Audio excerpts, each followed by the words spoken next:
E aí pessoal, estamos de volta aqui. Quase não consigo gravar o vídeo dessa semana, eu tive alguns outros compromissos, mas estamos aqui hoje e eu queria pontuar com vocês algumas ideias acerca da educação. Afinal de contas, é algo que se discute há muito tempo no nosso país. Entra governo, sai governo, uma coisa que praticamente continua sempre em crise a educação. Quando não é crise na questão financeira, na má distribuição dos recursos, a gente tem crise no sentido da qualidade dessa educação que nos é trazida. Então, são coisas importantes da gente pensar, e esses dias eu li acerca da importância da educação no contexto cristão. Afinal de contas, a fé cristã ela é profundamente enraizada nas escrituras, o que demanda conhecimento, demanda leitura, demanda estudo. Então, o cristianismo sempre valorizou a educação no decorrer da sua história, no treinamento dos seus ministros, né? E nós temos um legado muito bonito, muito importante na história do mundo, né? E também no contexto da história da igreja. E nós vivemos uma época de crise, tanto na educação no âmbito de escolas, universidades e tal, mas também na igreja, né? Crise na educação mesmo, na questão da escola bíblica, por exemplo.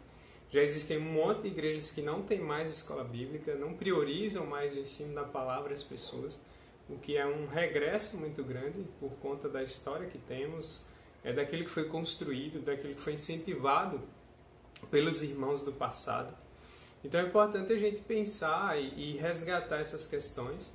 Quando a gente olha, por exemplo, para a Reforma Protestante, nós vamos ver ali homens que eram cultos, homens que valorizavam a educação.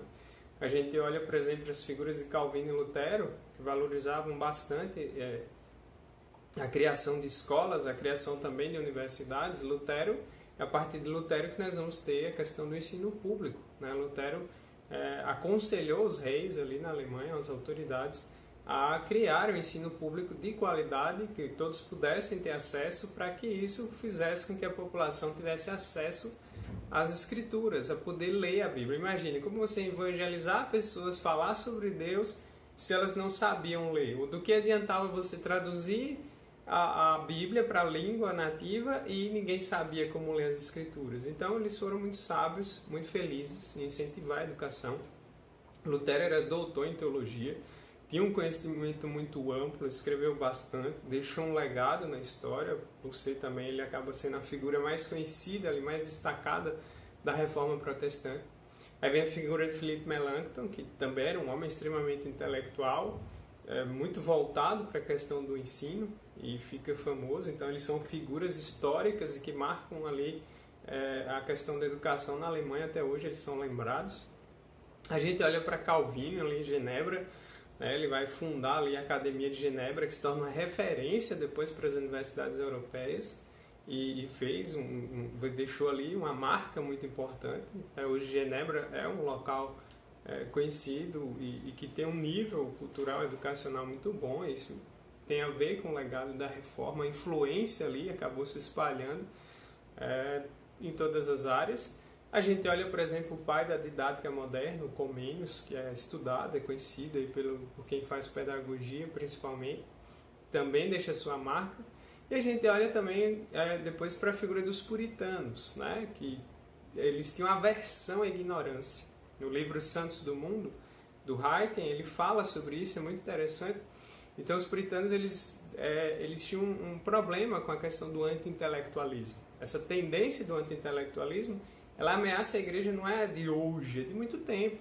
Então hoje, quando você olha para as igrejas, infelizmente a gente vive um contexto bem bagunçado, onde há muita imaturidade e há uma desvalorização cada vez maior da educação nas igrejas. A gente percebe essa questão. E é interessante que as pessoas de fora, as pessoas do mundo, às vezes elas olham para a igreja, associam a igreja sempre à ignorância, ao obscurantismo, por não conhecerem a história, e também porque algumas nem fazem questão disso. Afinal de contas, tem a questão espiritual e as discordâncias com a igreja, mas não tem como negar a influência dela. Quando eu falo igreja, é óbvio, eu estou falando do contexto cristão e estou falando também de uma questão que envolve vários ramos do cristianismo. Então, dentro você vai ter desde as influências daqueles que eram contra o estudo e o aprofundamento intelectual, quanto aqueles que eram profundamente a favor. E eu destaco mais esse outro grupo porque deixaram marcas positivas para a igreja e para a história do mundo. Então, os puritanos, por exemplo, quando eles chegam, eles vêm da Inglaterra para os Estados Unidos, a questão do surgimento da nação norte-americana, percebe-se que logo depois que eles se estabilizam, se organizam no território, uma das primeiras coisas que eles vão providenciar é a criação da universidade. Eles vão criar nada mais, nada menos do que Harvard, que até hoje é uma instituição entre as melhores do mundo. Ela volta e meia a primeira, a segunda melhor do mundo. Educação de ponta, infelizmente hoje ela foi tomada pelo secularismo, mas a origem de Harvard vem por conta dos puritanos, vem por conta de John Harvard. Ela foi criada para formar pastores cultos, intelectuais. E eu acho interessante a visão que eles tinham, porque a ideia deles era que o pastor fosse bem versado nas escrituras, conhecendo as línguas originais, estudando e se aprofundando na teologia e também no conhecimento das outras áreas, né? O conhecimento gerais, na época chamavam artes liberais, onde eles estudavam matemática, astronomia, filosofia, história, enfim, era um conhecimento vasto. O pastor ele era uma figura intelectual, ele era treinado para lidar com diversas situações e isso fez com que produzissem grandes mentes, né? Homens extremamente versados em áreas do conhecimento. A gente lembra também do próprio Jonathan Edwards, que é um dos grandes filósofos norte-americanos lá na história, que deixa um legado incrível e escrevia muito bem, deixou várias obras publicadas, traz um impacto até hoje nessa questão.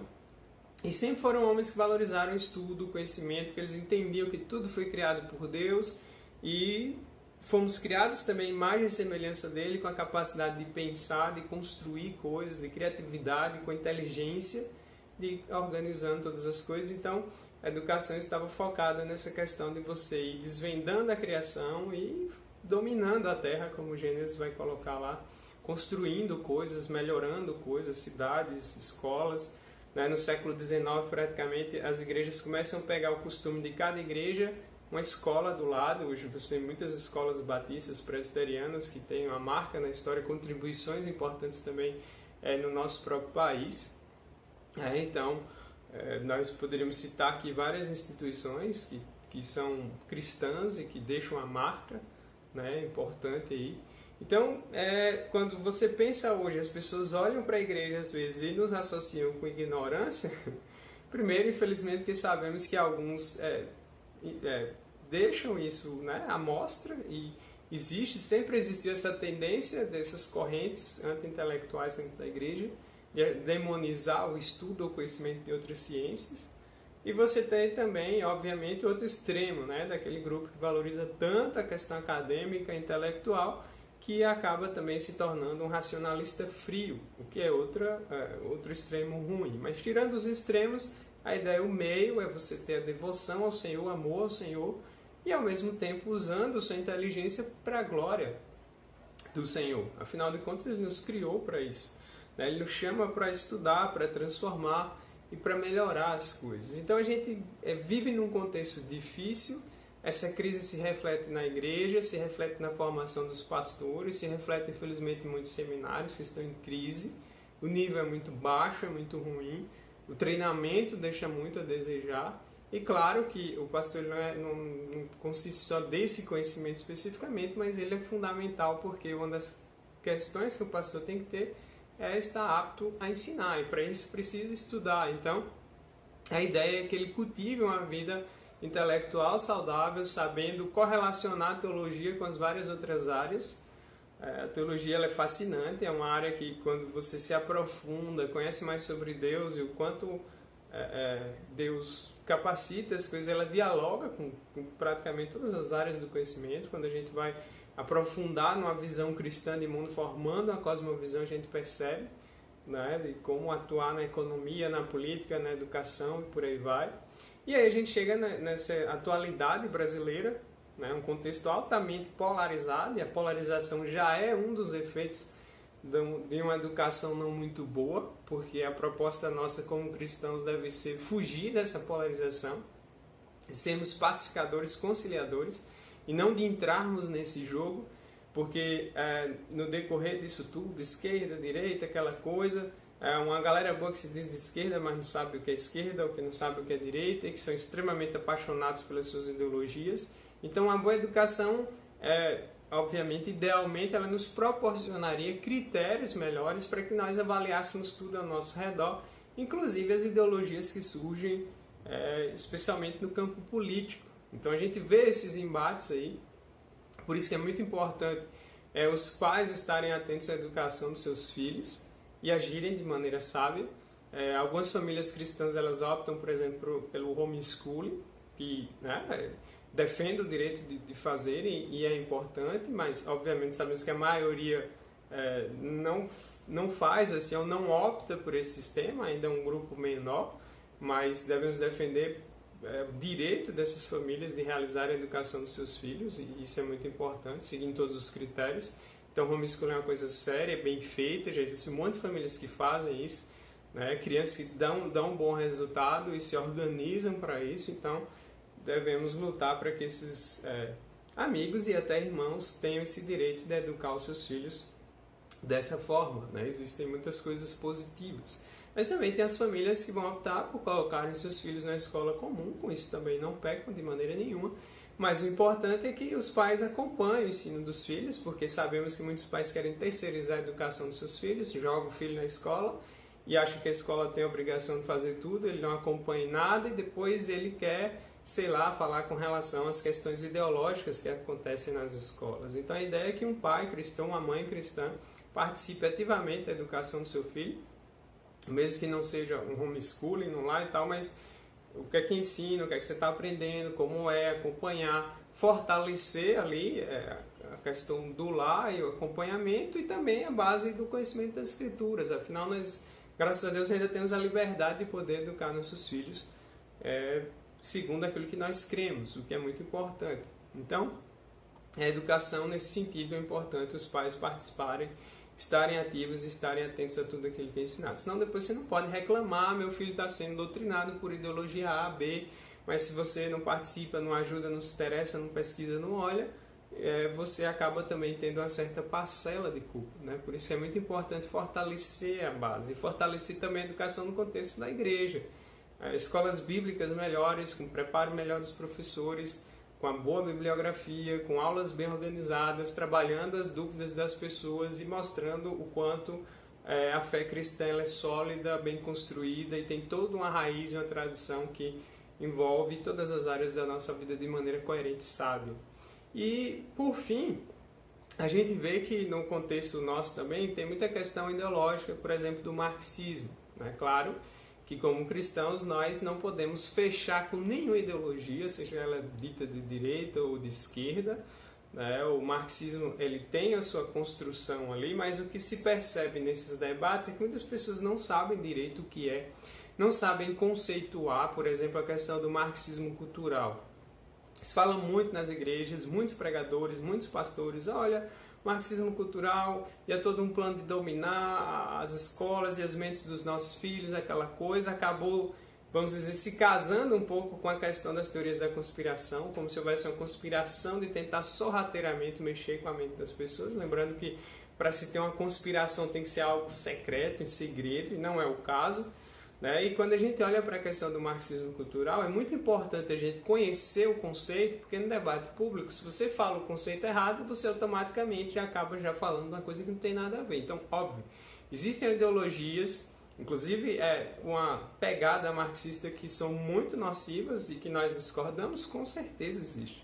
Marxismo cultural é um mito? Não, não é um mito, ele é real. Podemos usar o marxismo cultural para falar de algumas ideias que nós somos contra e que muitas vezes são colocadas no âmbito acadêmico escolar? Sim, agora eu preciso conhecer. Então, você tem o marxismo raiz, que vem lá com o pensamento de Karl Marx, depois você vai ter os marxistas e os desdobramentos do marxismo, e aí vão surgir vários aí no decorrer do tempo. Marx está lá atrás já, e aí você tem uma série de pensadores desenvolvendo o pensamento dele.